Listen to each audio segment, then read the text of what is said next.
Hey Lalu, now welcome back to my channel. Thanks for coming back. Thank you for the love from the first video. Like I said, everyone was just so excited. The real ones, the day ones were just like, okay bro, let's go. So I'm really still buzzing about that. Thank you so much. I appreciate. Can I say it again? I appreciate. We went on a long planned holiday with the kids, and I was in like a tug of war with myself, like, do I want to record, do I want to vlog, do I want to do something? But no man, let me be in the moment with the kids. It's okay. I'm going through parent therapy because I've got some hate, probably something I should talk about at some point for my parent subscribers. Semi going through parent therapy, and it's just basically teaching me how to be a better parent and not, inflict the whatever parental traumas I've got, and reactions and ways to speak to a child, ways to discipline, so that I can be a better one. Because wow, Sana. Well, I mean, shout out to my mom. She's the best thing in the world, but obviously she wasn't like a perfect parent, and a lot is because of her divorce. My point was, I didn't want to be absent while I was on holiday with the kids, and I didn't, and I'm happy and I'm at peace with that decision. It was such an amazing couple of days with the kids. We went to Cape Town. Shout out to Happy for making it happen because he paid for everything. Brings me to the topic of today's video. Being in a household that has one income, right? Let's talk about it. Let me start with my situation. When my husband and I met 10 years ago, that is crazy. That's crazy. When we met 10 years ago, I'm rounding off. I was a student in my final year, I think. He was doing his honors. And so from there, I just never was this person who ever thought about a career, who ever planned out my career. To be honest, it's so embarrassing to say, but I was just like taking each day as it came, living in the moment, didn't plan ahead for anything, right? So I think I had that kind of mentality like for a long time throughout my 20s, where after varsity, the reality of, okay, flip, I'm not gonna immediately start working the job that I want or what I qualified for, set in hard, where I was like, oh, I need to find a job at this point, any job. I did a lot of like campus jobs, I mean, they pay at that time, it was like a good amount, like it was actually a lot for someone who had no responsibilities and all of that.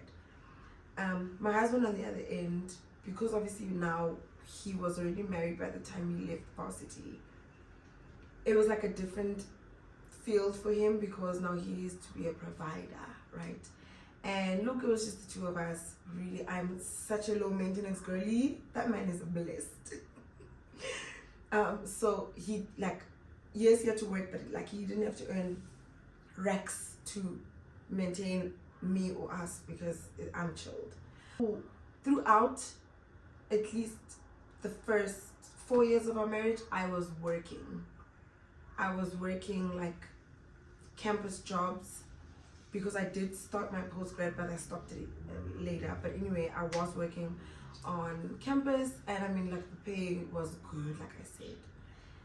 Made a big difference in the house and all of that. I wasn't even thinking, this is my roles, my contribution. I was just like, oh great, I've got a job, amazing. And then we do whatever we do with the money that we had.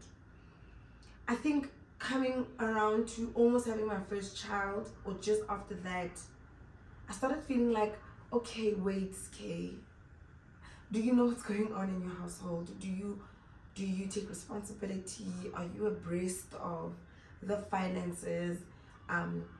Because we found ourselves too often in seasons where we could have made better choices. Like, we didn't have to buy that car, or we didn't have to go spend that much on that. What I think I should mention that is very important is my husband is a commission-based earner only. Do you understand me? Like, there's no salary chilling waiting for him. If he doesn't work, he doesn't get paid. So I don't know why it took me so long to, I guess, grow up, or yeah, I think I was quite comfortable. So I think number one, that's quite a dangerous thing. I'd encourage anyone who's in like a serious relationship or early marriage, to if you haven't done that already, to get that sorted out, speak about it, set the goals. If you've never even thought about it, like I really genuinely was just so carefree, so naive is the word, I believe. You don't have to wake up as late as I did. Already now, if you're 23, 24, and you're in a serious relationship, or you are freshly married, or actually not at all, sit down with yourself and think financially, what do I want my life to look like? Because I've never asked myself those type of questions. Financially, for the life that I want, what is it going to take for me, of me, to do, to get there? Don't think about your spouse. And I think it's something else I do want to talk about, which is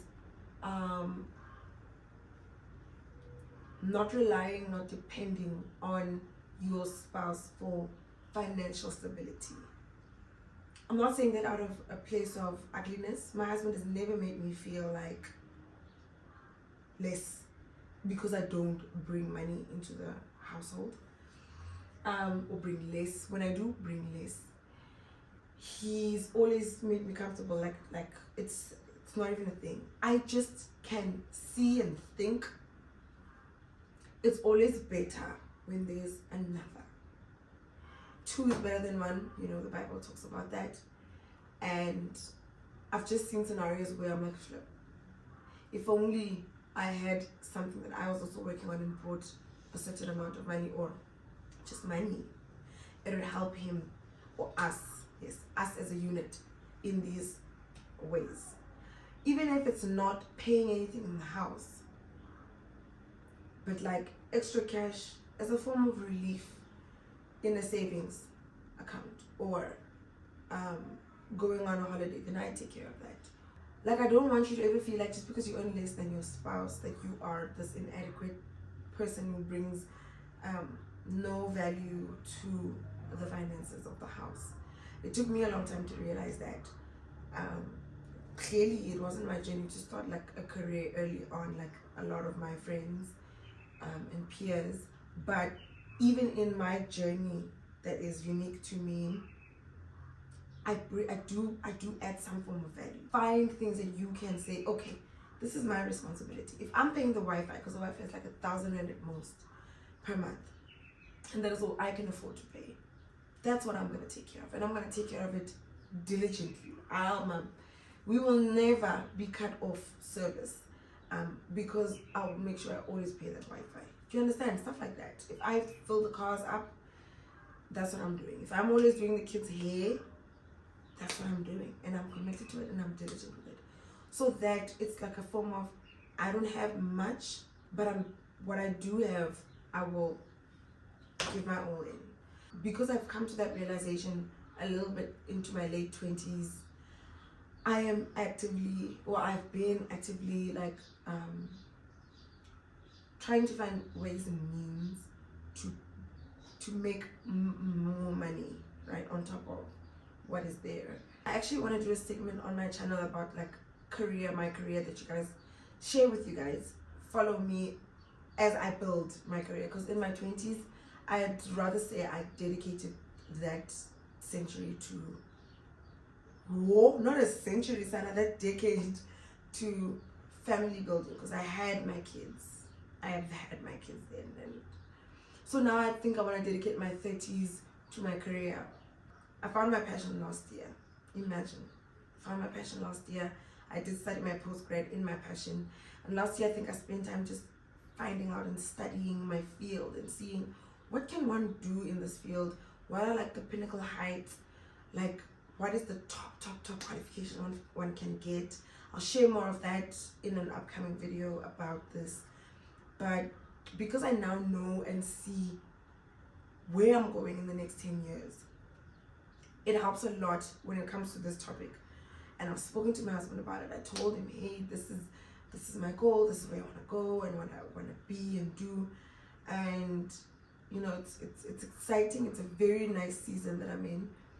I'm at the very beginning of it, which is job hunting, which is, I'm very junior. I mean, I've got the qualification, but I want to do my master's. Like, I'm building myself up. Literally, it's like I'm a 22-year-old, 23-year-old. I can't wait for that period where I will be someone who earns a salary and it's gonna be amazing. I mean, we already really by God's grace, live a comfortable life. But imagine what more we can give our kids and ourselves, the quality of life we can give ourselves.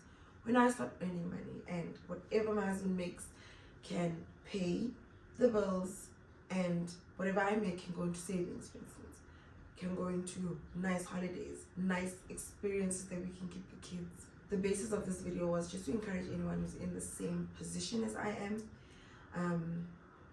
because we really all just internally have that itch to do something, even if it's not like a corporate career, but like whatever your passion is, even if it's like an arts type of thing, media, whatever it is, it should make you money. It will make you money. If it's a God-given talent and thing that you love doing, you will get compensated for it because you're going to be good at it. Obviously, it's a talent that you have, and it's something that you put in a lot of skill and dedication to. So I don't see how God won't bless that, the work of your hands. I mean, I also look at friends of mine who are married, and they both work. They work, their spouses also work. And I see the differences. Like, I see the differences. We live the same quality of life, but we don't. I don't know. And I think lastly, I just want to speak to how it's such a boost in your confidence as a woman, as an individual, to have your own money. And by your own money, I don't mean money that you use for yourself and not your household. Just by that, I mean money that you are working hard for, right? So it changes dynamics in a relationship. You do feel like you kind of have more of a say in the plans of the month, in the budget. You can also just take initiative and say, hey, I want to do that, I'll cover it. Hey, next year let's go there, I'll pay for it monthly. Stuff like that. It's empowering. I've had jobs, obviously, like in 2022 I had my corporate job, like you guys know. And yeah, that was just such a different scale. Like, there's a confidence that comes with earning money in a marriage or a relationship. So don't be too hard on yourself, babe. It took me a lot to not be hard on myself, and a lot of talking to my husband, like, are you okay? Should I go be a waitress? I was willing. I'm really willing. Like, nothing is beneath me. But he always said, or he has always encouraged me to not do things that I don't want to do for the sake of earning money. He said, we're fine. I'm hustling. I'm grinding for us. It's okay. If you do want to go work, let it be something you're passionate about, you want to do. Because the last thing he wants is a spouse that goes out there, does something they hate, is in a horrible mental and emotional state when they get home. And that's what they get. The kids and him will get that. Who's unhappy, who's just moody and angry. And he doesn't want that. He really just wants me to be happy while I earn money. I know a lot of people shy away from talking about stuff like this, but I don't think it's anything to be shy about or embarrassed about. I don't think so. I don't think so. And I mean, now God has given me this newfound excitement about a career for me. And I can't wait, bruv. Yo, I can't wait. So all my corporate girlies, you please encourage me in the comment section. And all the girlies who are like me, who are home builders, home executives, share your experiences. I want to know. I want to see, is your journey like sort of like mine, or is it a bit different? Are you only starting now? Did you quit your job recently and you decided to be a stay-at-home mom? I will share more details of my exact field, what I studied, what I want to do. LinkedIn is a jungle. Thought I should say that.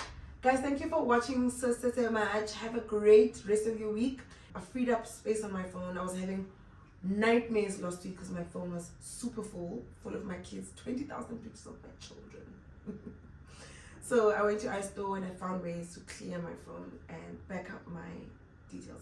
Why am I telling you this? Oversharer. So thank you for watching. Please do subscribe. I know you've subscribed, so tell the people that you know have not subscribed but come here every week or every upload to watch. Tell them to do that. Okay. Love you guys. God bless you. Stay safe.